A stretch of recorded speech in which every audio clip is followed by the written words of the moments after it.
Um,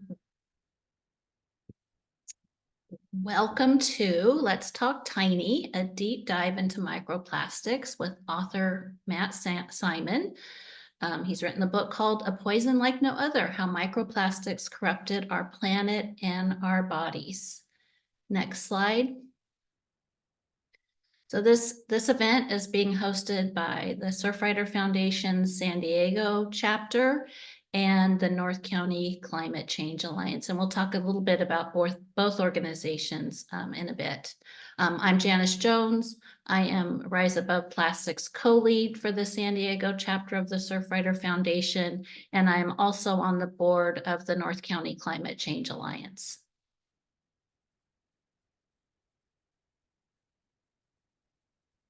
Mitch, you want to introduce yourself? Mitch and I are co-hosting. Oh yeah, thanks, Janice. I needed a cue. Hey everyone, Mitch Silverstein, he, him. I am Surfrider Foundation's San Diego County Policy Manager, and I work on lots of policy issues that affect our ocean waves and beaches, including plastic pollution. Very honored and privileged to be here tonight, and love working with Janice and really so many of you who are Surfrider members or volunteers. Next slide. Oh, this is me too. For anyone who's new here, and I hope there is some new people, and we're doing a little bit of a mashup with some of our North County Climate Change Alliance friends and our Surfrider friends, and hopefully some new friends too. But if you're unfamiliar with Surfrider, this is our mission statement.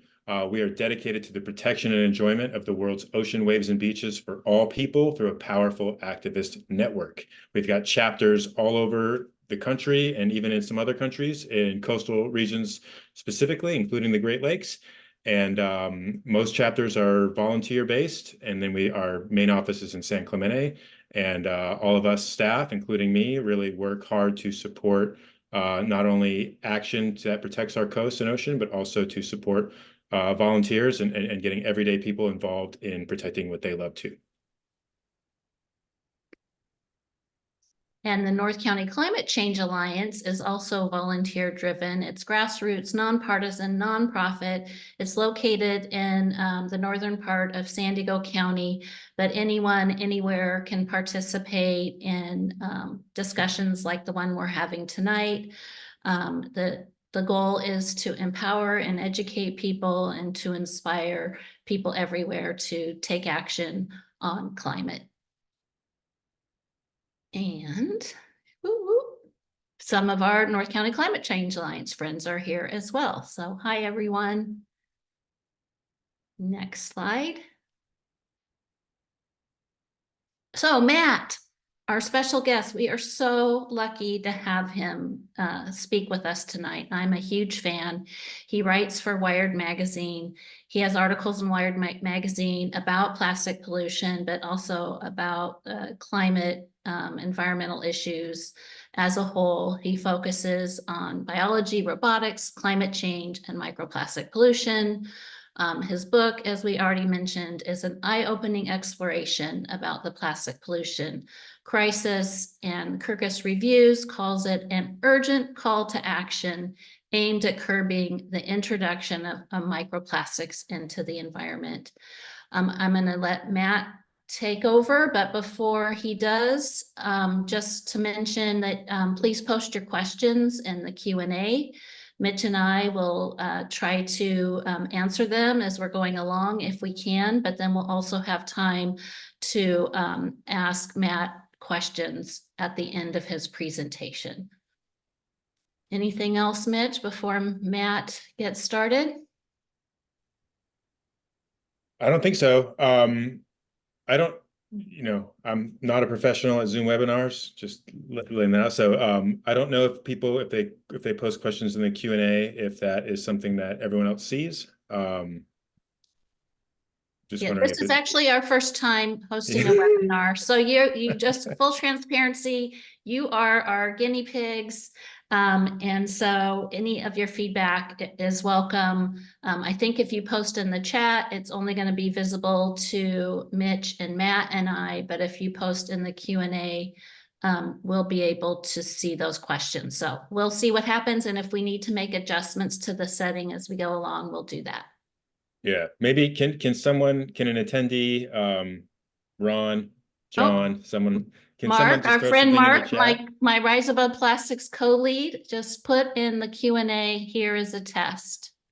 Okay. And what about the chat? Can someone just do attendees have the ability to use the chat, or that's what I don't know. Looks like they don't.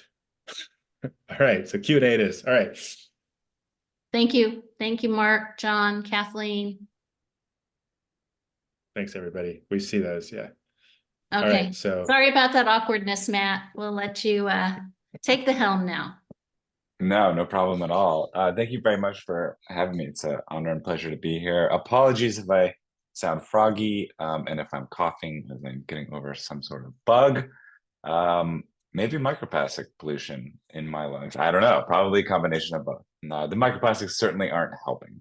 But I have tailored this presentation to be focused on the oceans, obviously.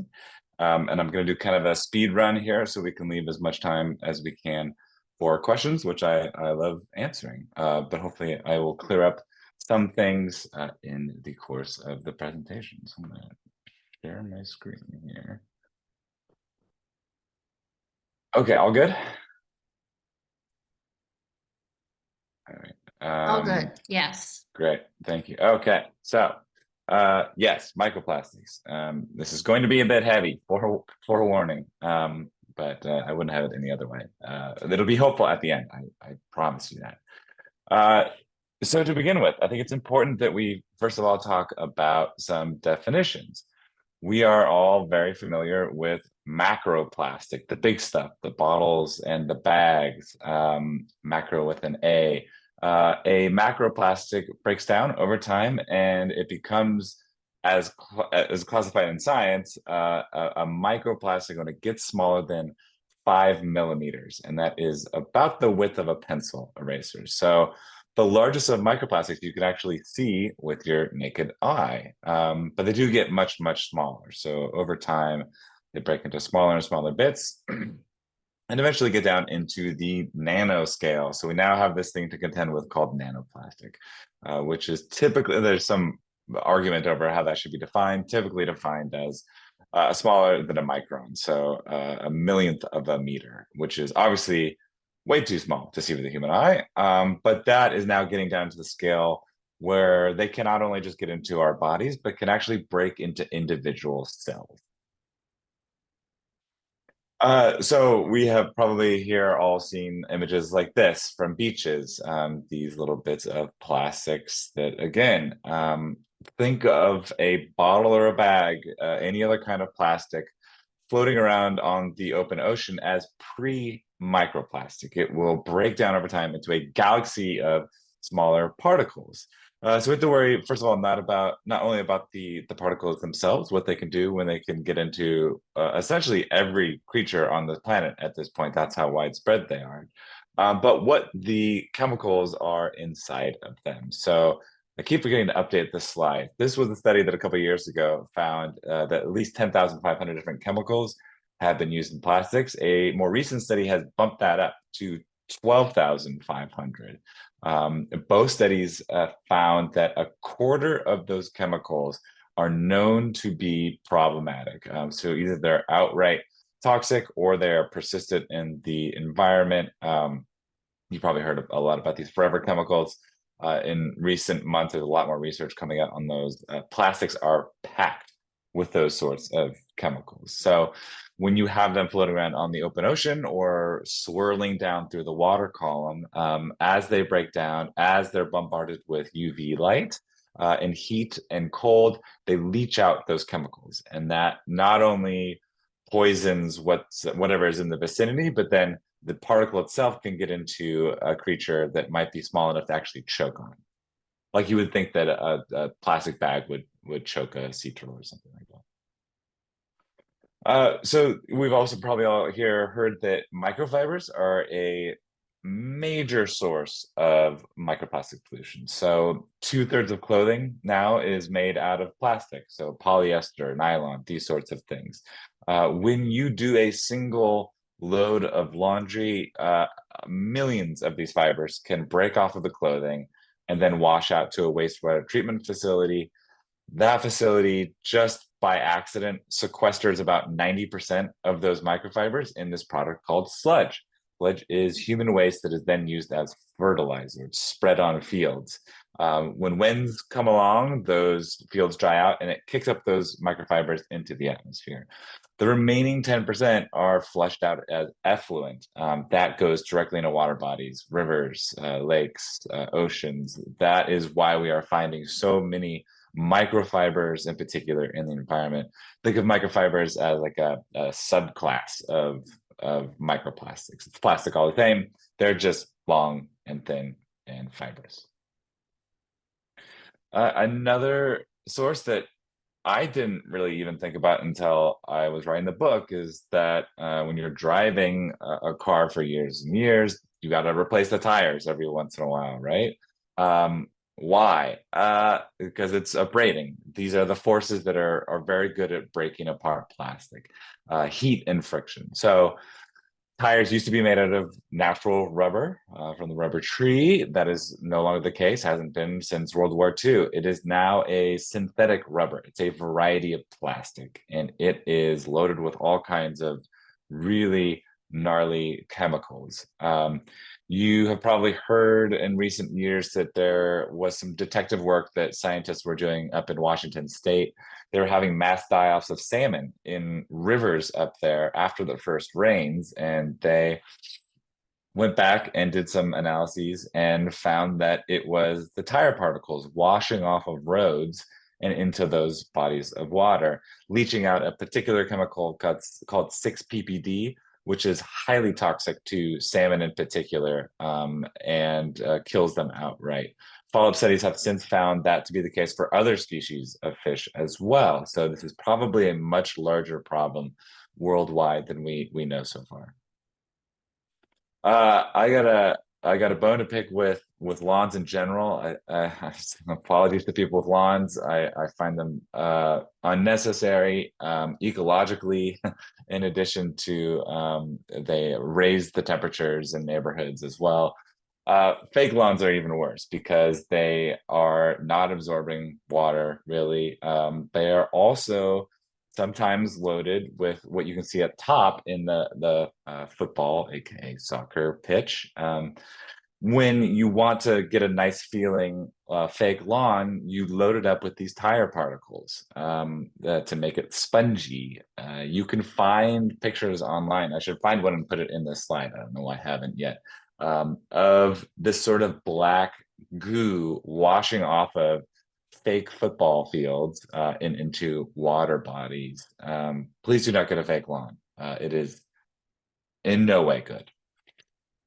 Another sneaky one here that is very relevant to the ocean. So paint is now made largely of plastic. These are synthetic polymers that are added to give the paint the toughness. So think about all the things that are painted in contact with the ocean. So boats in particular, boats have been found to actually leave skid marks of these plastic paint particles as they're moving through the ocean. They leave a trail of them. These marine paints are obviously tougher than what we paint our house with, but they still break down over time. Hence, you have to repaint ships quite often. In San Francisco, we have the Golden Gate Bridge, which famously has to be painted quite regularly because of the weather here. Where's that paint going? It is breaking into tiny pieces and falling into San Francisco Bay. But then think about all the other infrastructure around the world that's painted, bridges, piers, all manner of infrastructure that is coated with plastic that breaks down over time. Again, one of the major things that breaks apart plastic is UV bombardment that splits it into smaller and smaller pieces that fly off as flakes. I'm probably preaching to the choir here on this one as well. I've heard of nurdles. Nurdles are the industry calls them pellets. These are the pre-production plastics. So this is what is melted down to make a bottle or a bag. One facility makes these little nurdles, ships them to another one. to make the plastic bags or bottles. The issue there is that these things spill in extraordinary numbers. I talked to one scientist in the book who described it as it's basically like sand, like trying to keep sand in your hand. It just falls through your fingers. That's what these nurdles do. When you think about a nurdle spill, there was a ship, I think 1 or 2 years ago, that caught on fire and then capsized and spilled a bunch of these flaming nurdles into the ocean. And scientists were finding them for many months afterwards, washed up on beaches. Not surprisingly, it is very bad to burn plastic in that way. It just makes it all the more toxic. Here we have the fundamental issue in the oceans with microplastics and nurdles in particular. The picture on the left are fish eggs, and at right are nurdles. There are a massive number of species out there that are eating fish eggs for sustenance. So largely zooplankton, these are little tiny creatures that float around on the open ocean. With them are floating lots and lots of fish eggs. They are now mistaking those fish eggs, they're mistaking these nurdles that are floating in those clouds of plankton for fish eggs, and they are choking on them. These are just the right size for certain creatures to swallow. Another scientist I talked to for the book who found this first back in the early 70s, compared it to basically us eating a bowling ball and having that stuck in your stomach, and see how well that will work out for you. This is a video I hope will play of exactly what we're talking about here. Yes, okay. It has the sound that we do not need. These are a particular type of zooplankton. They are by accident eating these little pellets of plastic here. These scientists have given them a fluorescence so you can actually shine a light on them and see how they're moving here through the digestive system of this zooplankton and gathering there over time. So the same principle for leaching applies here. So like a piece of plastic floating on the open ocean breaks into smaller bits that leach out its chemicals, inside these creatures, they are also leaching these chemicals. Any one of those, at least 12,500 different chemicals, might be toxic for a particular creature.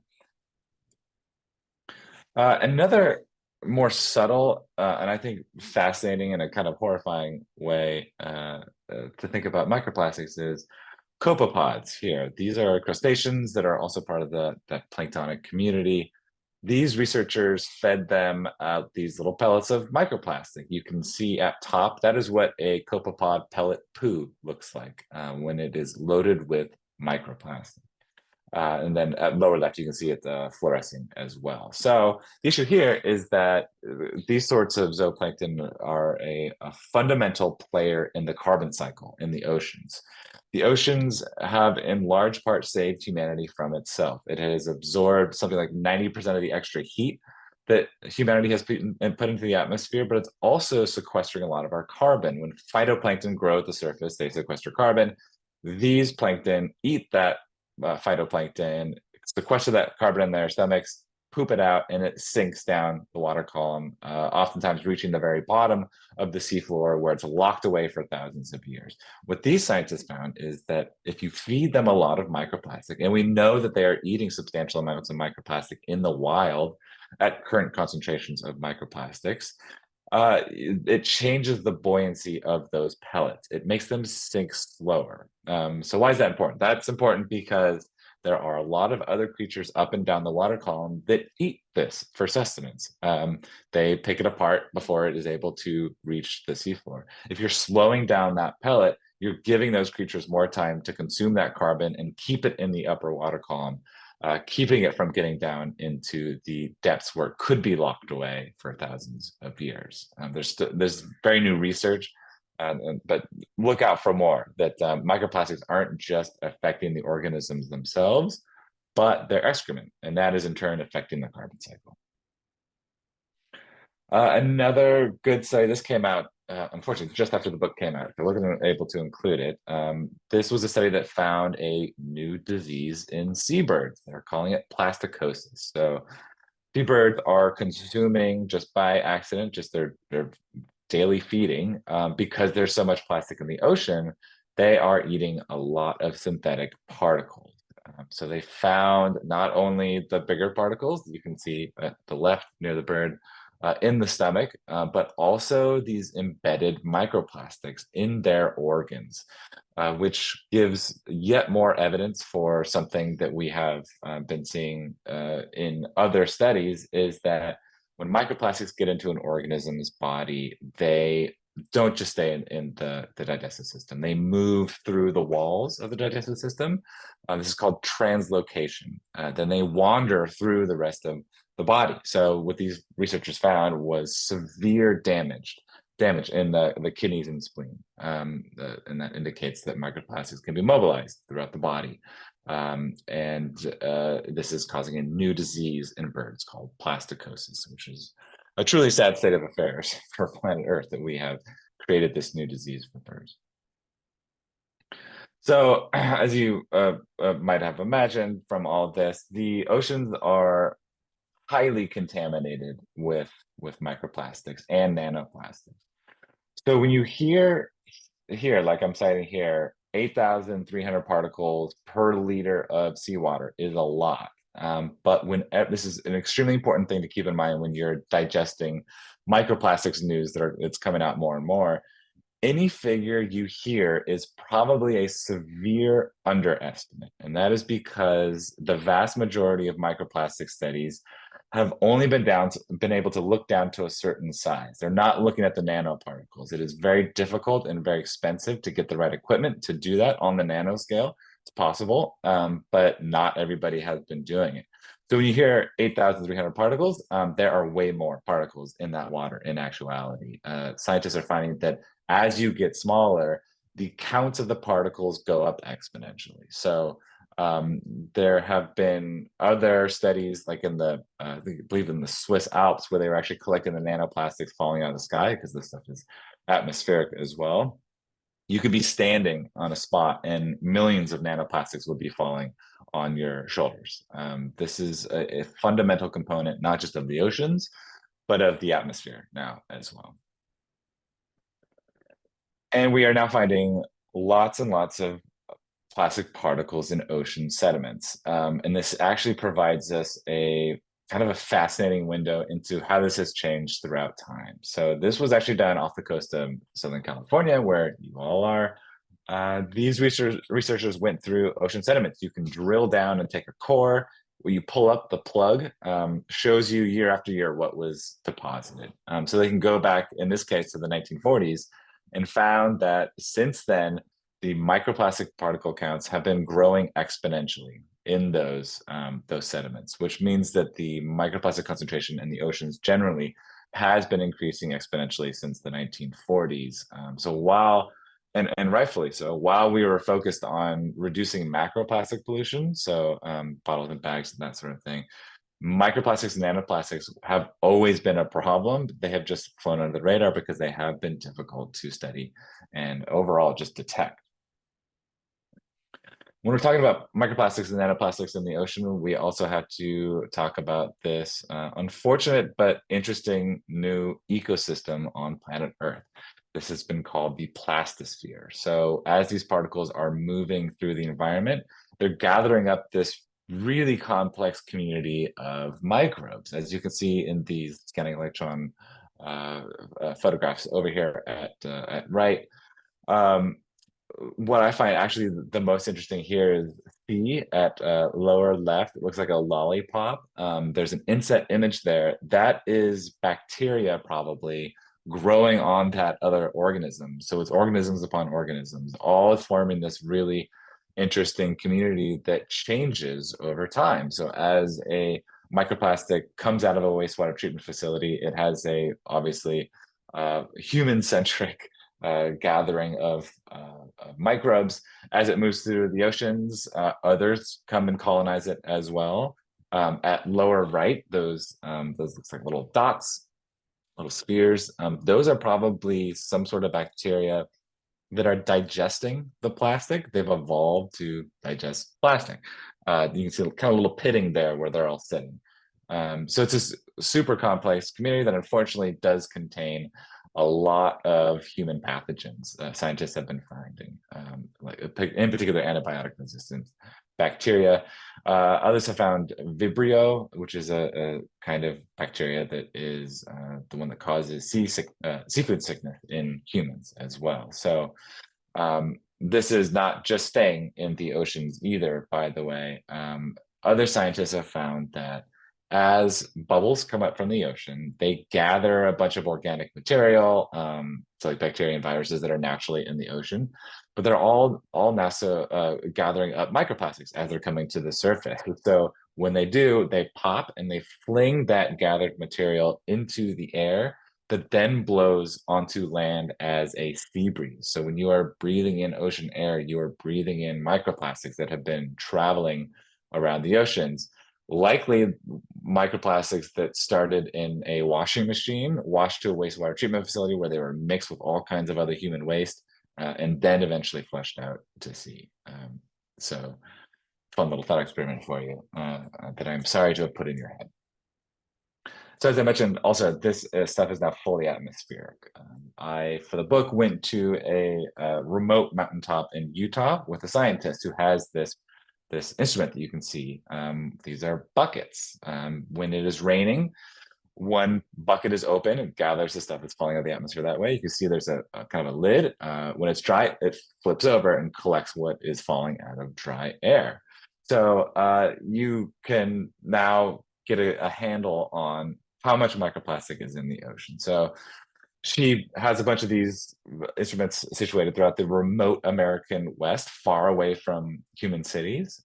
She was able to gather them up and then scale that up to how much might be blowing on the United States as a whole. It is the equivalent of billions of bottles of plastic falling on the United States each year as microplastic. And then when we start talking, like again, to be very clear, that's an underestimate because it's not considering nanoplastics. And this other one mentioned here that I already talked about in the remote Alps, 19 billion nanoplastics, billion with a B, deposited per square foot of snow every week. The stuff is not just fully atmospheric, but fully a component of our atmosphere now. So that means that it is blowing all around the world.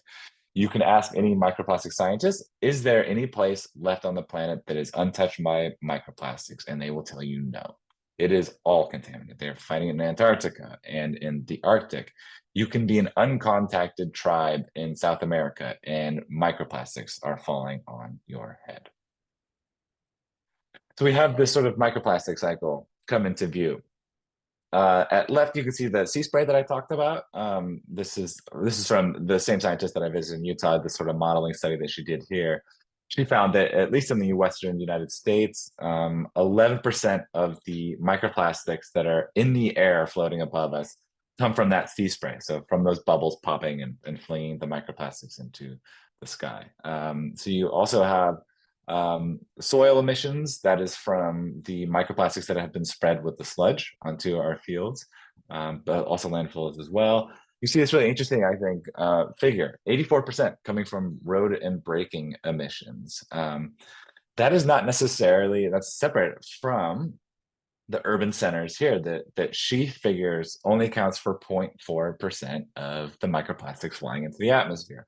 Why is that? It's actually kind of fascinating. When you are driving in a city, there is a lower speed limit. But when you're outside of a city on these open highways, 65 miles per hour or 70 miles per hour, whatever the case may be, that provides energy to actually fling those tire particles that we talked about way up into the atmosphere. In cities, you just don't get as much of that energy flinging the microplastics into the sky. Cities are absolutely loaded with microplastics. When you're walking down city streets, you are breathing a lot of microplastic. But at least this modeling shows that a lot of those microplastics are probably staying local and not taking to the air. Which it really doesn't hold a candle to what we have indoors. Most studies are seemingly agreeing that indoor air is something like 6 times more contaminated than outdoor air. By one scientist reckoning, we inhale something like 7,000 microplastics a day. That is, again, a massive underestimate because it's not including nanoplastics, which are, again, exponentially exponentially more numerous in any sort of environment than microplastics are. In a typical living room, you are depositing hundreds of thousands of particles a day. That is because our clothing, so much of it is made out of plastic now. One study found that just by walking around in your clothing, you shed 1 billion microfibers a year just from one person. If you have 4 people living in a house, we spend around 90% of our time indoors. That is a lot of microfibers landing on the floor.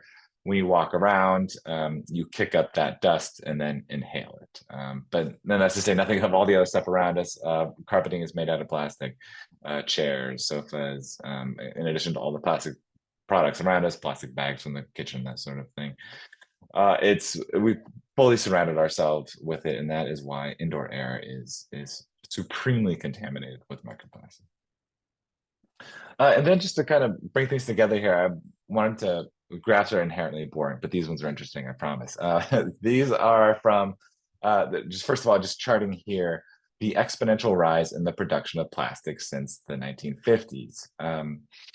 Really, it wasn't until World War II that plastic started being produced in large quantities and really took off afterwards. So here in the black line that goes dotted, that is the waste generated, plastic waste generated.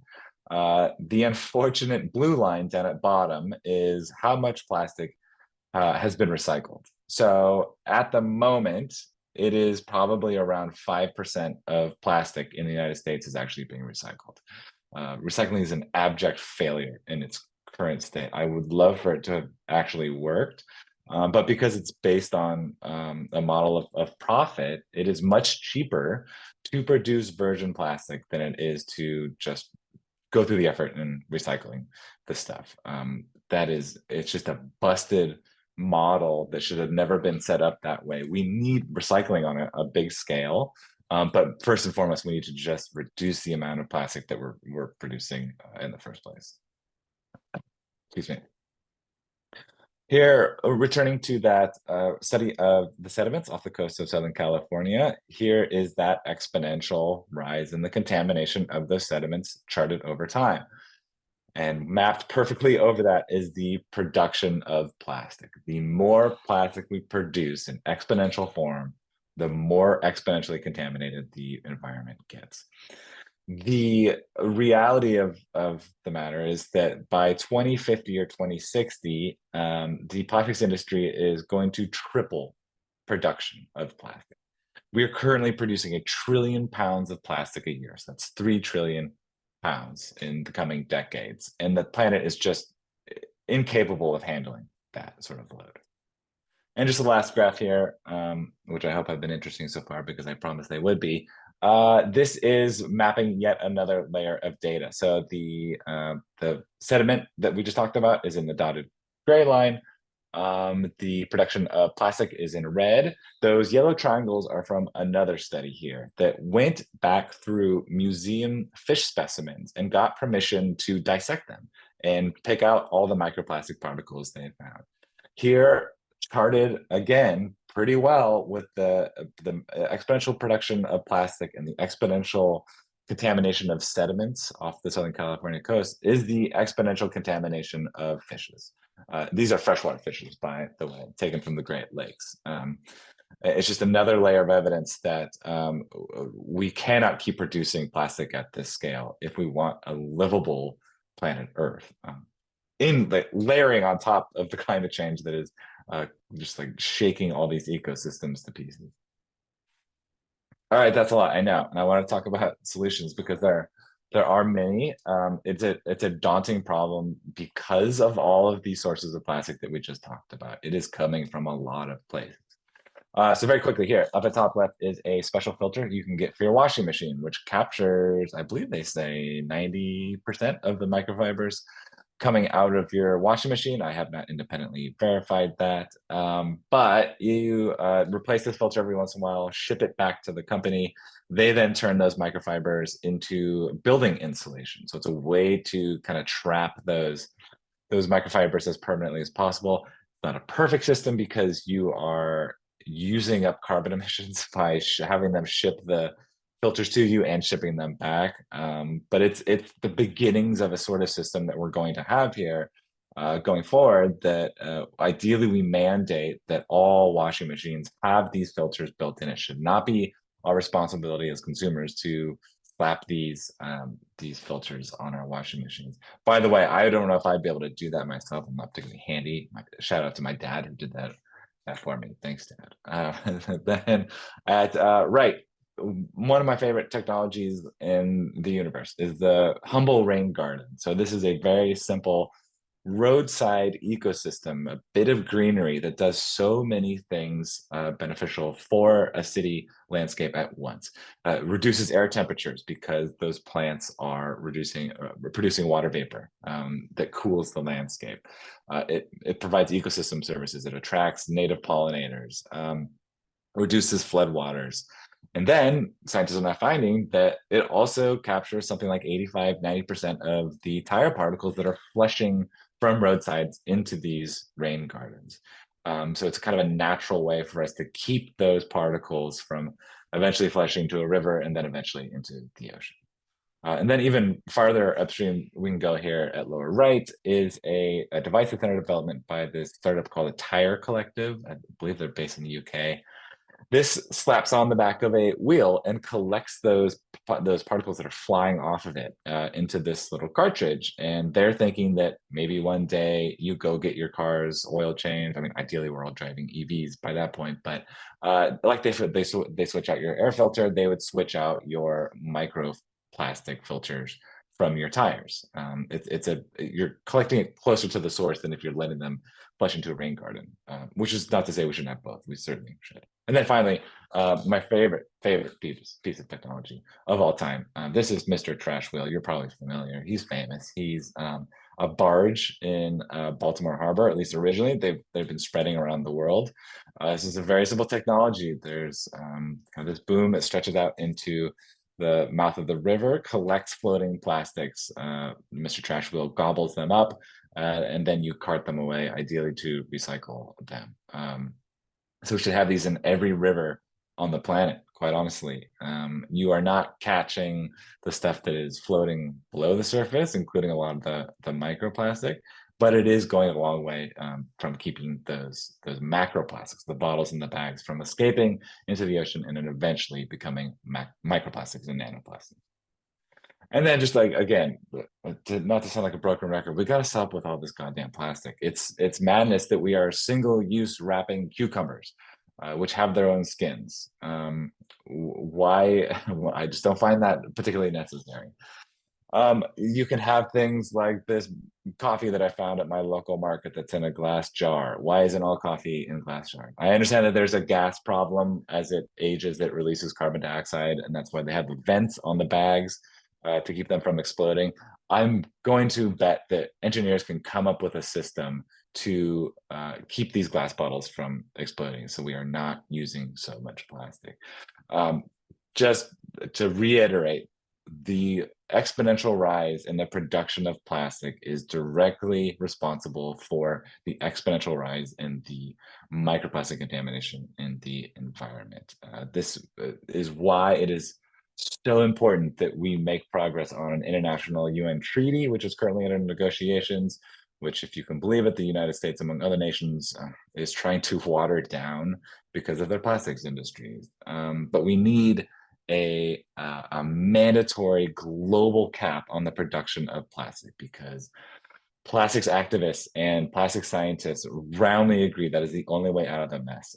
The other things that I mentioned, the cute little technologies, are going to help, but not on their own. If we keep producing the same amount of plastic, it's not going to do much good at all. And on that note, that wasn't a particularly cheerful way to end things, I know, but that's my email. So we can take questions here, and if we don't get to your question for whatever reason, or if you think of one afterwards, please do not hesitate to email me. I will happily respond.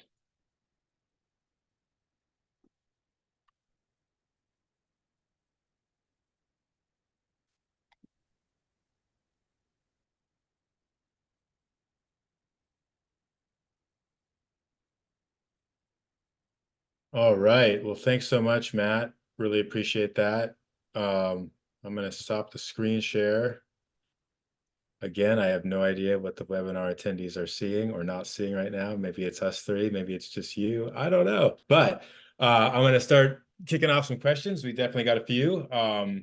First one's from Joe, who is, I believe, the chair of the North County Climate Change Alliance. So what's up, Joe? I think he's asking a question that a lot of us can relate with. Start quote, every day there are more and more disturbing news articles regarding microplastics and nanoplastics causing mayhem for life and our environment. Is there any hope of cleaning up our environment? What are the most important actions we can take? Yeah, I mean, just to reiterate, it's scary to put so much hope in politicians, especially when these UN plastic treaty negotiations are attended by plastics lobbyists. It's madness. They're there to water down things as much as possible. There is a good amount of optimism among plastic scientists that something will come of that, something in the form of a mandatory cap on the production of plastic. That is the only way out of this.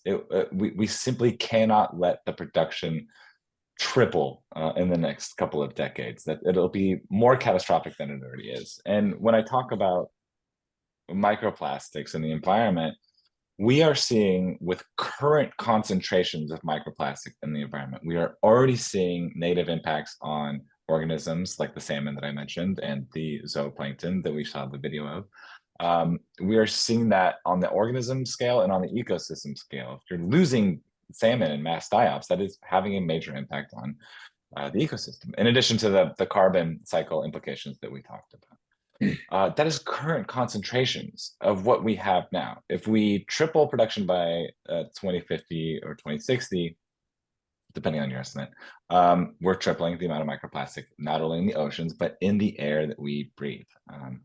So we need something to come out of that treaty. But also, yeah, and I saw, yeah, like Mitch had mentioned in the Q&A that we had in France, they passed a bill a couple of years ago that all washing machines must have filters by 2025. Our state just vetoed that, which is bonkers, because that is when plastics scientists and activists talk about the best solutions, they want us to go as far upstream as possible.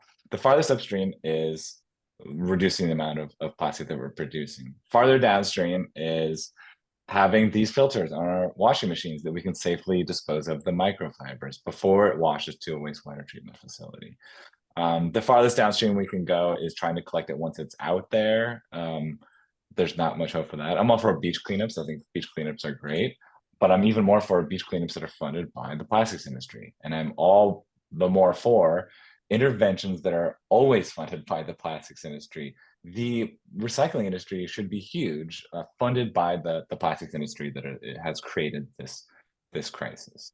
So there are lots of things that we can do as individuals, like getting these filters. But it's actually, I mean, you're all probably aware, there's a lot of power in an individual being able to spread the word amongst their social circles. And maybe that convinces your friend to get a microfiber filter. But I think a very impactful thing that you can do is donate time and money to the groups that are working on this, the groups that are actually in the rooms with those lobbyists who are trying to triple production in 2050 or 2060. We need people in there that are counteracting that, because we cannot afford for that treaty to fail. Thanks, Matt. I'm going to go move on to a question from Mariana. And starting the question, I've always read that plastic isn't a very efficient product to recycle because it degrades so quickly throughout recycling. E.g., aluminum recycles great, no degradation caused by recycling. So I guess there's not a question there, but I think just maybe some confirmation that plastic recycling is, at its very nature,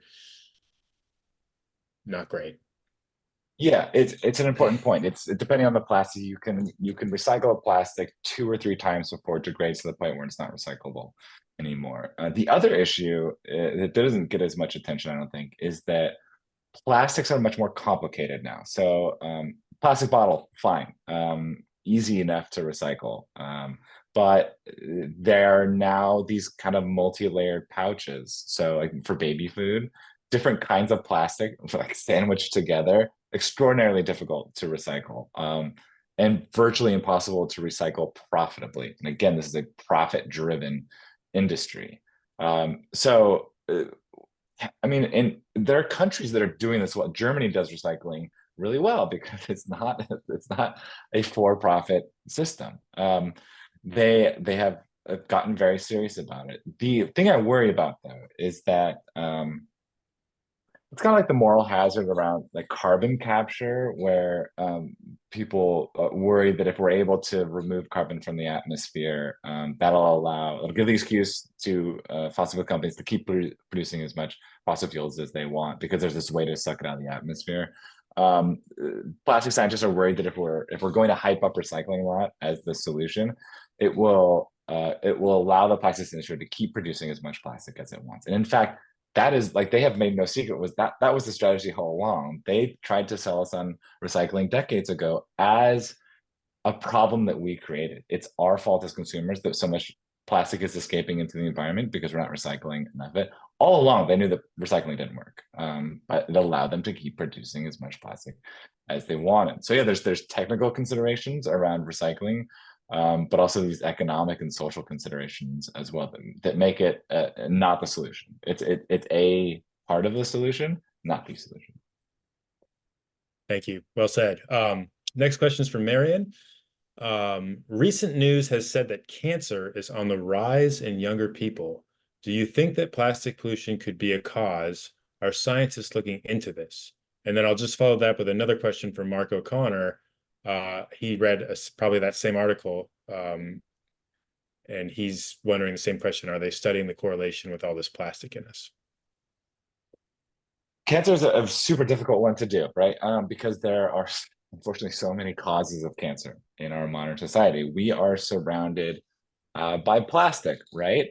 How do we tell whether the macroplastic, the bag or the bottle, is causing cancer versus the microplastics or nanoplastics that we're constantly inhaling? That's very difficult. What we can say for sure is that there are many chemicals in plastics generally that are cancer causing.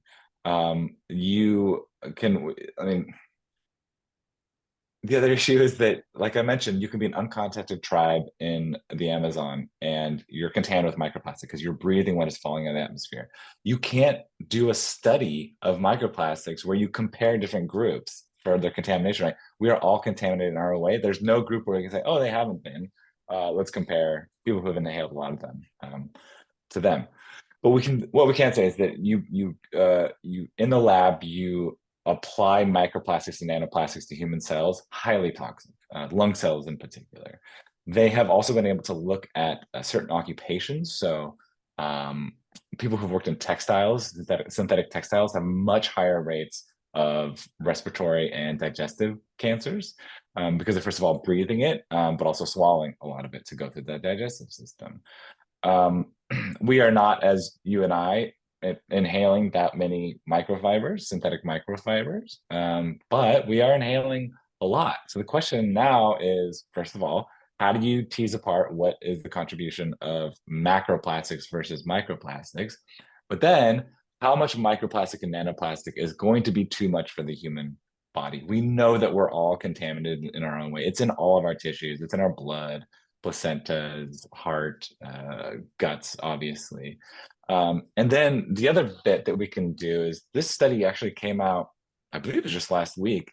It was a follow-up study to one that I had mentioned in the book from a group out of NYU. What they are doing is going through human blood samples, and they are looking for chemicals specific to plastics, namely plasticizers. These are chemicals that give plastics its properties.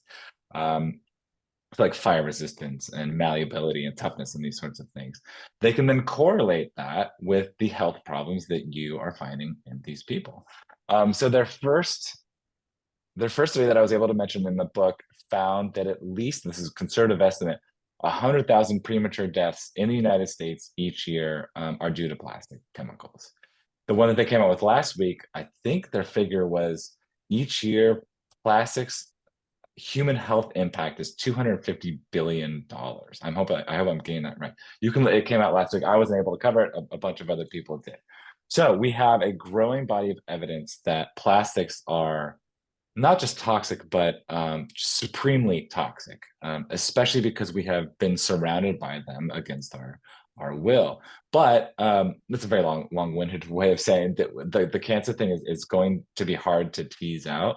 But certainly in the next 5 years in particular, look for really like an avalanche of more human health studies with microplastic. The Europeans are actually pretty far ahead of us on this. They've been funding this much more. They're doing a lot of the human health studies. Look for more of it. We know for certainty that it's not good to have microplastics in our bodies. It's going to be how bad has it become, especially for children. And considering chemicals like endocrine disrupting chemicals that mess with the hormone system, it's not just cancer causing ones, it's all these others that we have to put. Again, a quarter of the 12,500 chemicals known to be used in plastics are of concern for scientists. Thank you. Next question. Does food wrapped in plastic last longer on the shelf? Another lesser of two evils issue! Exclamation mark. Right. Yeah. So this is something that the plastics industry loves to tout, is that food is kept fresher for longer with plastic, which makes it hard to explain why we have so much food waste in this country, right? Like it was working so well. Where's all this food waste coming from? So that has been in the pursuit of a truly globalized food system, right? You're not usually getting strawberries from the Central Valley of California. They're being flown in from Mexico or elsewhere. That requires refrigeration, oftentimes plastic packaging. Plastic has enabled, like so many other things, this behemoth of a system, this global food system, to take hold, which has, like, in a lot of ways improved nutrition for a lot of people around the planet. But we now have to consider, okay, so that $250 billion in medical costs in the United States alone from plastic chemicals, how much of that has been because of what has seeped into our food from the plastic packaging?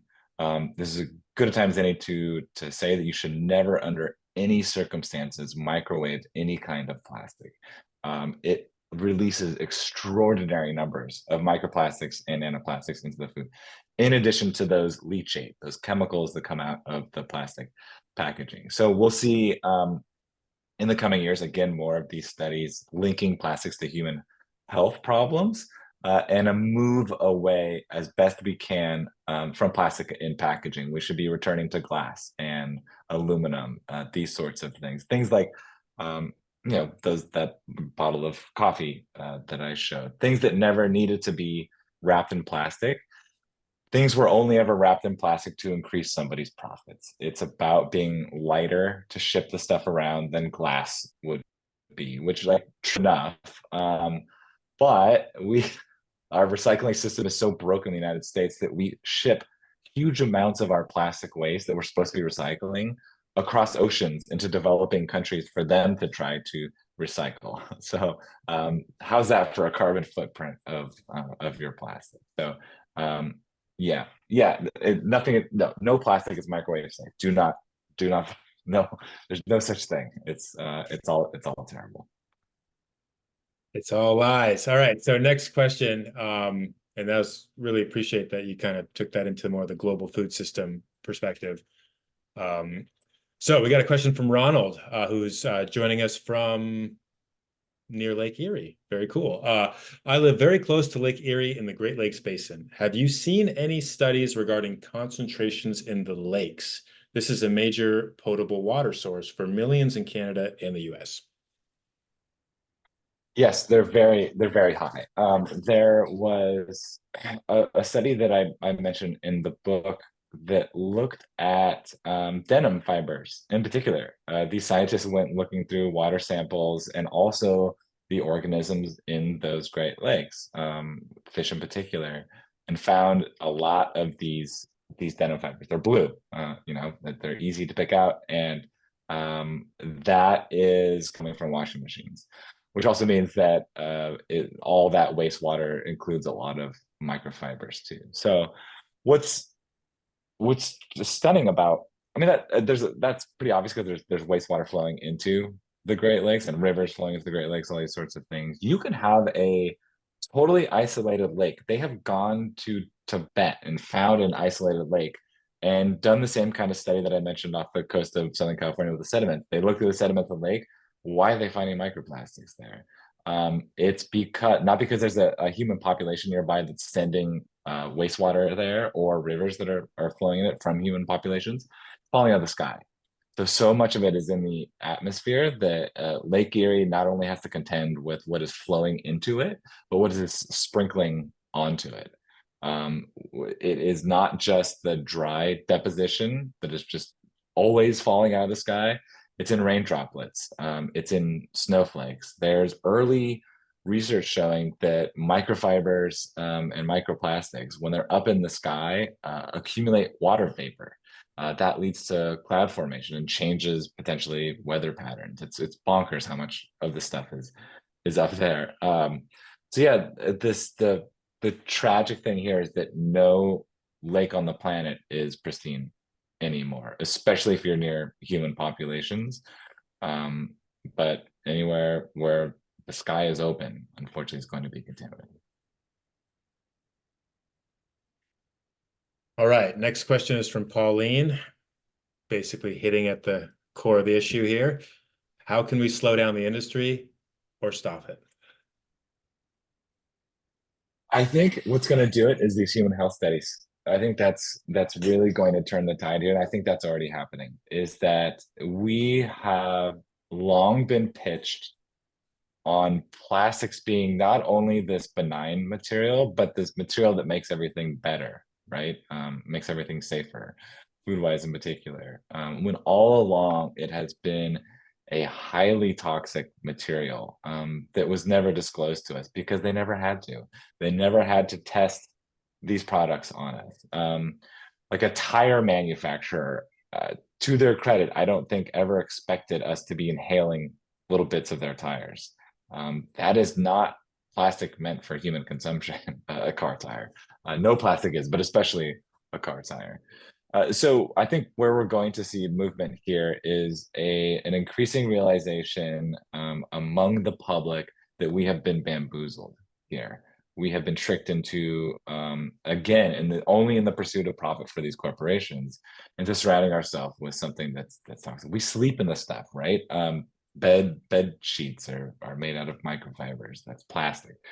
We need to stop doing that, and we need at the highest level this UN treaty to put a mandatory cap on plastic, and that's going to be about, so you know, sending word to your politicians. It's great again that you do the things in your life, buying less plastic, getting a microfiber filter for your washing machine, but we need like a political awakening, and there's some of this is happening. Like Jeff Merkley in Washington D.C. is from Oregon. He's doing a lot of this plastic stuff, and that there's I think a realization among politicians that this isn't just a macroplastic issue. There's more focus now on the microplastics because we are realizing just how much is out there. Now the research is really shifting into okay, it's out there. What are the consequences, both for ecosystems in the ocean and elsewhere, and for human health? The consequences already in the concentrations that we have right now are terrible, and it's only going to get worse unless we put a cap on production. This question is related, and I feel like you've addressed it a little bit, but I'm going to ask it out of respect for the, you know, everyone who's asking their questions. How much of the reason why they don't want to reduce plastic has to do with big oil? Because plastics come from oil, and oil is a huge money-making industry. This is a fantastic question and a slide that I actually deleted in the interest of time from the presentation. I have a slide in there about this.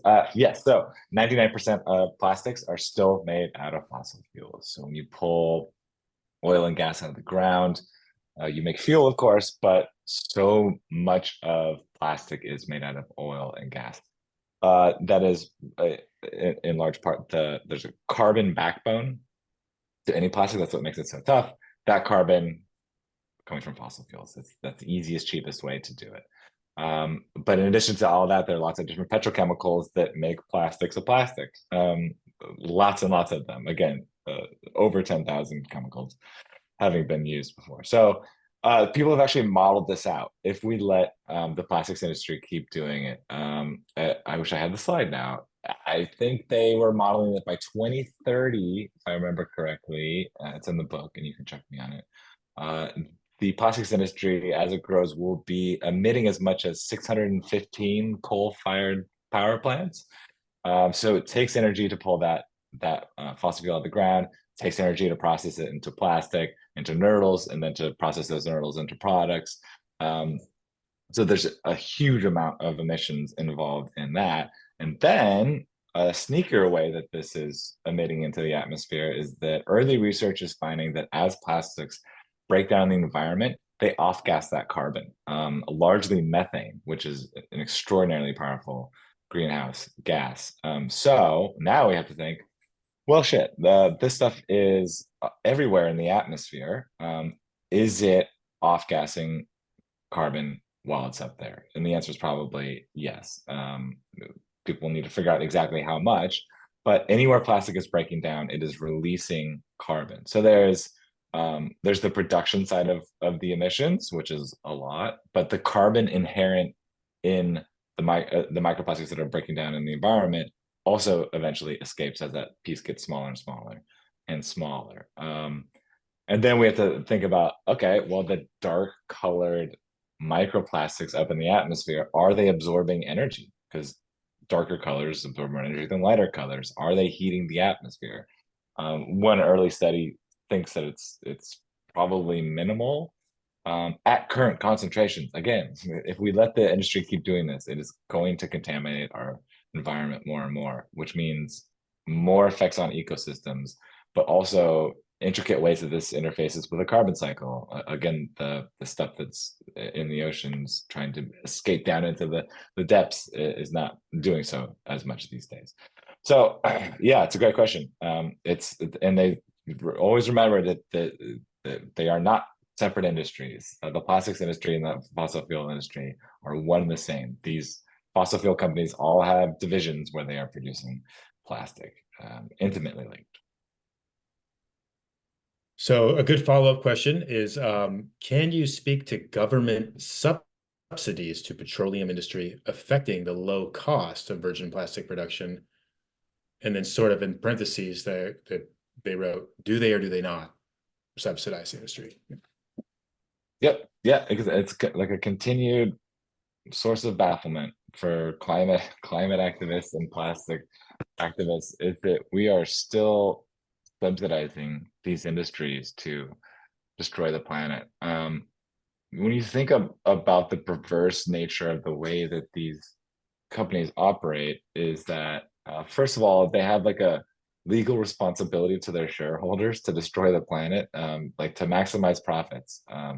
They're going to destroy the planet first with climate change by burning those fossil fuels. Not content with doing that, they are not making it any secret that they are putting much more investment into plastics production.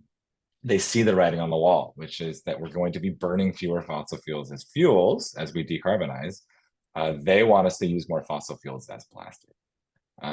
And that's why the United States in particular is fighting so hard to water down this treaty, is that these interests are so deeply entrenched in the American political system. Our politicians are so thoroughly bought by fossil fuel interests that not only are they continuing with these subsidies propping up these industries, they're bending over backwards to make it easier for them to keep producing as much plastic as they possibly can. So they are, we're making good progress in this country decommissioning coal-fired power plants, right? In like being replaced by natural gas largely, which is not great. It's at least somewhat better of a fossil fuel to burn, at least cleaner fossil fuel to burn. I'd love for that to be renewables, but I'm not in charge of the economic system.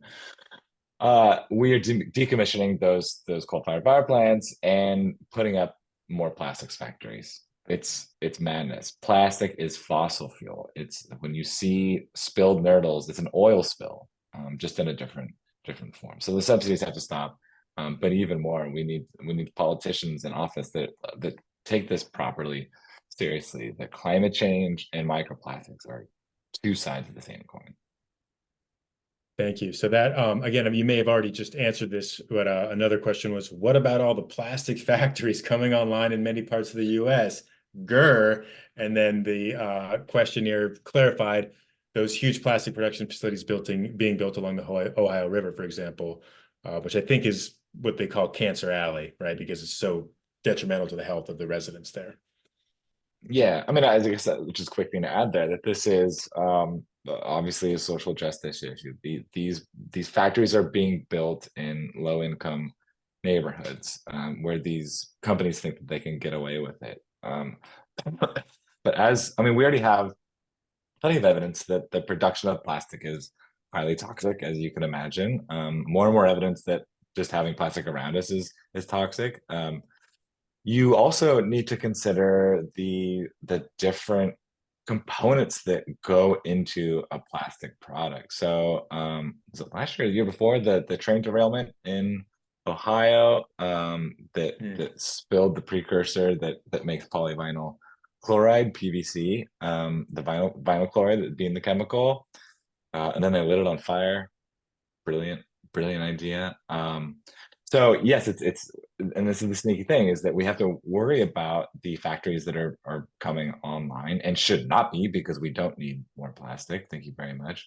But they are shipping their products across the country in a creaky, to put it mildly, it's creaky railway infrastructure. It's a catastrophe at this point. And these things are going to spill more and more going forward. So it's the component chemicals that we need to worry about, but also the places that plastics are pieced together, but then the ways that plastics are pushed on us, and then the ways that those plastics then become a fundamental part of our environment. Next question is a little lighter. Does an N95 mask filter the nanoplastic? No, it's an interesting question. I don't think anybody's done a study, but these things are so small. Maybe they do. I don't know. Okay, well here's the thing that I talk briefly about in the book is that there was a study that found that I don't know if it did N95, but I think it was a surgical mask. They did find that actually that keeps a lot of the microplastics in like the highly contaminated indoor air from reaching your lungs, which is super. But how much of your time are you wearing a mask in your own home, right? We're spending 90% of our time indoors. Again, if you're sleeping in a bed with microfiber sheets, you are sleeping in plastic.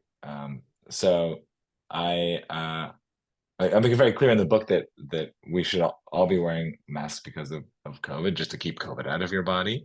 Also helps to keep plastic from getting in. But so much of our time is spent indoors without masks on. I wish it were the case that we had, I don't know, we're gonna get to some sort of dystopian future where we have to just wear masks all the time, like a Blade Runner kind of thing. I hope not. This is the opportunity. We're at an inflection point here to stop that from happening. All right. Question from Nan. Your statistics with indoor air quality is very concerning. Do you know if anything is being done at state or federal level to educate the public? No. California has been making, I mean, the microfiber filter catastrophe notwithstanding, has been making a lot of progress here from the regulatory side of things. So they have worked recently, first of all, to even define what a microplastic is. And from that, they are getting a baseline of levels, like what do we have now in the environment? And then from that, they can say, how can we regulate to keep these microplastics from increasing, at least in California's environment, more and more? But there's not there's not really any public health campaigns about this because I think there are so many unknowns about the public health aspects of microplastics. We can't say for sure what exactly they're doing inside the human body. We know that it's there. The consequences aren't quite clear yet. They are not good consequences. It's just a matter of how bad it's going to be. So yeah, we need to spread the word that there are ways that we can in our own homes keep microplastics from taking to the air. Vacuuming religiously helps, but just also being careful to dispose of that dust in a way that this doesn't kick the fibers back up into indoor air. It's early days here. That's part of the reason why I wanted to write the book, was to kind of gather up all the state of the science into something that was hopefully digestible for the general public. Here's a good one that's probably on many people's minds. Are plant-based plastic products safer? I wish I could say they are. I'm gonna be a bummer again here. They're not. Plant-based plastics are plastics that are almost identical to regular plastics. Plant-based meaning that they went and grew corn or sugar or some other plant material, extracted that carbon that you typically get from fossil fuels, and used that carbon to make a plastic.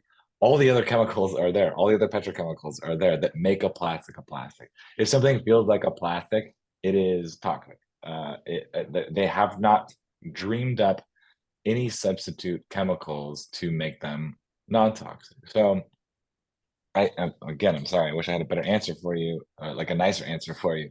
But there's also other research showing that if you wanted to replace all the single-use plastic with plant-based varieties, you would need an extraordinary amount of water and land to grow all that plant material.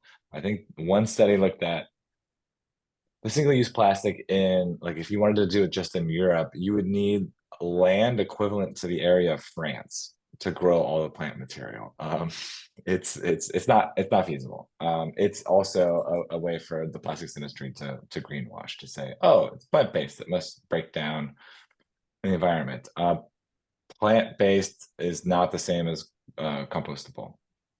And even the compostable stuff has its own problems because it usually isn't this doesn't usually break down unless it's in a particular facility with a certain set of conditions.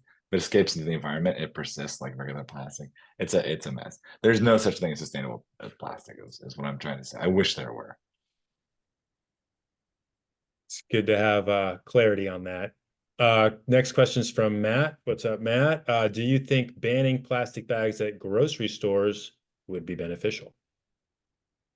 Yes, there's a study that came out, I believe today or yesterday, actually, that looked at that quantified, I forgot where it came out, that looked at the effectiveness of plastic bag ban. Yes, they work. They're a stepping stone to banning plastic as many places as we possibly can. I think, I mean, it's technically a drop in the bucket as far as overall plastic pollution is concerned, but it is a way to raise awareness that you can take a canvas bag to a grocery store and that works perfectly fine. And in fact, it's preferable because you're not putting your food in contact with plastic. Yes, I'm all for plastic bag bans. They work. It's just that we need them. The tricky thing is that you can't do it on a federal level in the United States, right? It goes state by state. I think the petro states are going to ban plastic bags. I don't think so. And that's the other issue with plastics production, is you can ban them in one country. They'll just pick up and move to a different country and produce plastic there. That's why we need a UN treaty with a mandatory international cap on the production of plastic. Yes, ban plastic bags. Down with plastic bags. They not only choke turtles and things like that, they explode into microplastics in the environment. All right, next question, and we're running. Let's see, it's 6:50, so we got 10 more minutes. So we're going to do about 5 more minutes, or 3 to 5 more minutes of questions, and then we're going to wrap up in respect for everyone's time, including you, Matt, and and me and Janice and everyone else. All right, question from Ronald from Ontario, Canada. What's up, Ronald? Do you foresee something like the Montreal Protocol for chlorofluorocarbons being implemented for plastics? Yeah, good question. God, I wish. I think as we see, like, yeah, that was such a shining example of the way that international regulation can work so effectively. Has not worked for climate change, right? The Paris Agreement did not stop emissions. Emissions have kept increasing since then because it was all voluntary. Like nobody was held to any standard. They just said, okay, well, we'll meet a certain target. And if they don't, oh well, they're not getting sued in criminal court, international criminal court. Um, but can we have some sort of, yeah, protocol in place where we have like a massive reduction in the amount of plastic? I think as again we see more of these studies coming out, the human health studies, that'll light a fire under this, and we'll probably get movement on it because it's so much more nefarious than than those previous like just simple carbon or a single chemical going to the atmosphere and burning a hole in the ozone layer. This stuff has so many negative impacts on the environment because it's everywhere. It's in every organism. There's no reason to think that that a particular animal is not contaminated with microplastics, given how thoroughly they've infested the environment. We need this is an emergency. That's what I try to get across in the book. Is like we have a small window of opportunity here to keep the plastics industry from getting even more out of hand. But it's going to require international agreement, and unfortunately, a lot of states are captured by fossil fuel interests. All right. Probably the last question. And for those of you who did ask questions that we don't get to, you know, a couple of them are going to be answered in some of the resources we provide to all the attendees afterwards. So I've kind of purposely, you know, trying to be selective here. Who can we contact to pressure the US to help the passage of a meaningful UN plastics treaty? I think it's it would start with your politicians, whoever represents you in the on the federal side of things, but also don't leave out the local side of things. There's a lot of movement that we can get on a state scale.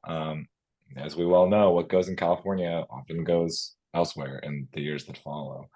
But returning to this idea that you might have more luck with anti-plastics groups that we know are in those negotiations. So they're the ones that might be more receptive to feedback from the public, because they are certainly not captured by fossil fuel interests, unlike our politicians. So donating time and money to them in particular, I think would help. It's about supporting the people that are actually there in the fight. And I'm somewhat hopeful that maybe not the most toothy mandate will come out of that, but maybe at least something, and then that could build into something better in the years to come. We're just kind of running out of time, but I think that would give us time for actually more of these studies to come out to show just how catastrophic plastic has been all this time for human health, and how it's going to get even worse if we let the industry keep polluting like it is. Matt, thank you so much. This has been really illuminating. Sure. You are certainly an expert. You've done a lot of research, and it's really been enlightening for me. You know, someone who I feel like I know a lot about this subject, been working on it for a lot of years, so really learned a lot. Thanks so much. All right, we are gonna wrap this up. I'm gonna share my screen again, going back to some slides that Janice has made because she's such a rad volunteer. So yeah, that was a lot to digest, everyone. And you know, it does seem like a little bleak, right? But I do believe that, you know, activism is really the way forward here. And my job as San Diego County's policy staff guy is really to support local activism, but Surfrider is very active on the state level too, in other states and also on the federal level. So we're really trying to hit this on all levels.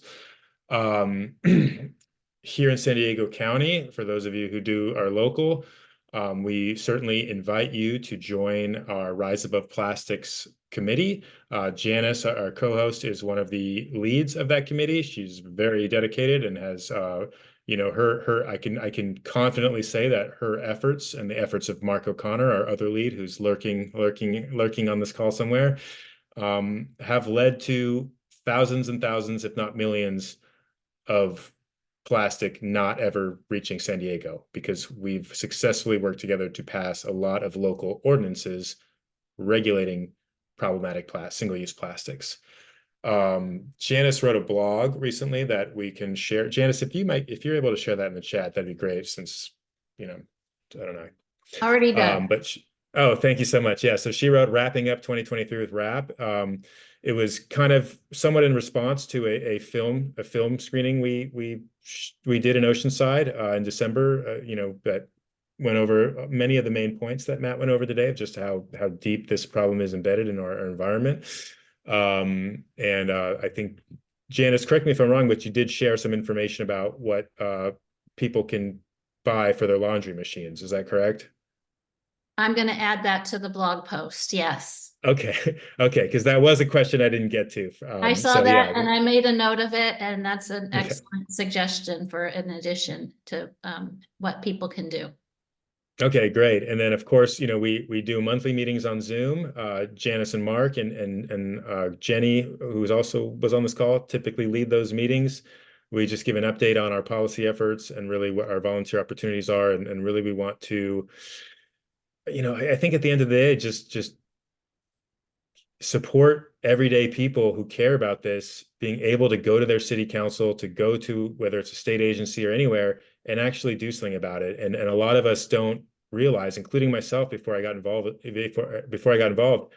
how much impact that one individual or a small group of individuals can have, right? And so we really can do a lot. It's just a matter of knowing the tools, kind of understanding the system and how to do it. And that's really what we're here for. And we talk about that a lot at our WRAP meetings. And then lastly, we had some successes last year. We got helium balloons banned in Del Mar. That was a big shout out to Mark, really led that effort, and some other volunteers. We got a styrofoam ban passed and plastic bag ban passed in Oceanside, which was really escaping us for many years. We were finally getting that passed unanimously. And right now, our main active campaign, not to say there shouldn't be more, we need to have more, and we want to have more, is to get a plastic reduction ordinance in La Mesa. So we're really creeping upstream.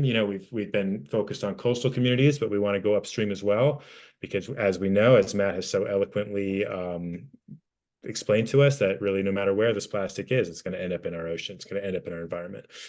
So our friends at Oceana, a similar group that fights against plastic pollution, they're hosting a film called "We're All Plastic People Now." Again, that's the same film we just recently hosted in Oceanside at Helix Brewing Company in La Mesa on January 30th at 5:30. And that, of course, we're strategic, not to give away our top secret strategy here, but we are strategically filming that in community where we are trying to push for an ordinance to reduce plastic pollution. So that's how we roll, right? It's a community effort. All right, let's see here. So next slide.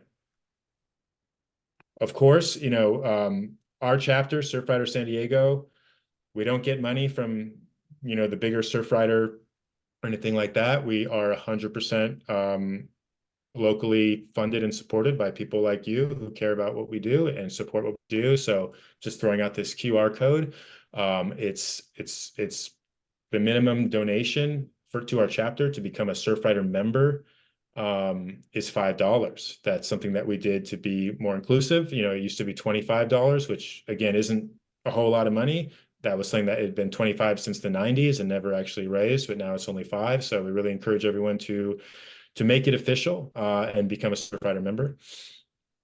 And then lastly, Janice, you want to talk about the NCCCA? Yeah, just one more thing about Surfrider though. We are here in San Diego and involved with the local chapter, but there are chapters everywhere. There may even be, and Mitch probably knows, a Great Lakes chapter. There is. I believe there are chapters in Canada. So if you aren't here local to the San Diego area, look for a chapter where you are and reach out, get involved, attend a RAP meeting, find out what they're working on, and you'll be surprised at the positive change we can make together. So the North County Climate Change Alliance was the co-host of this meeting. There's the QR code that will take you to the website. All the events are posted there. There's a monthly speaker that focused on climate change, plastic pollution, environmental degradation. Every month there's a speaker, much like tonight. And then all of those speakers are posted on the YouTube channel. So this one will be posted on that YouTube channel once it's ready for that. But you can also go back and look at previous speakers. And finally, Ready? yes, finally, thank you, Matt. The North County Climate Change Alliance always presents its speakers with a tree that will be planted in a forest, in a California forest that has been affected by wildfire. So there will be a tree planted in your name, and you'll receive the certificate in the mail with information about your specific tree. So thank you. It's a very small token of our gratitude. You've done so much through your work to raise awareness about microplastics and gives us more information that we need to continue to advocate for policies and for the treaty.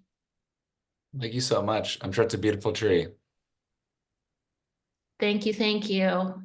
Good night, everyone. Thank you so much for joining us. We will be sending you links, the blog post, and other resources that you can access. And we hope to see you at a RAP meeting sometime soon. A link for that will be included also in the email. Any parting words, Mitch?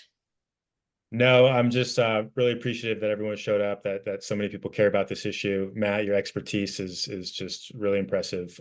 Thanks for putting in the work, for all of us and for our planet. And for anyone who wants to read the book, and didn't catch it in the chat, we'll include in the follow-up Island Press. I believe Island Press is the publisher. They offered 30% off of Matt's book with a promo code webinar. So we'll include that as well for anyone who wants to dig a little deeper into what he talked about. Good night, everyone. Thanks again, Matt.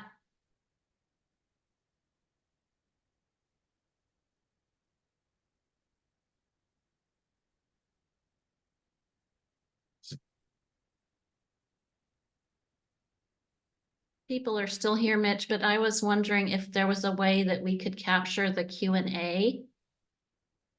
You can capture a chat. And I'm wondering if Yeah. there's a way we can copy and paste it so we could be sure to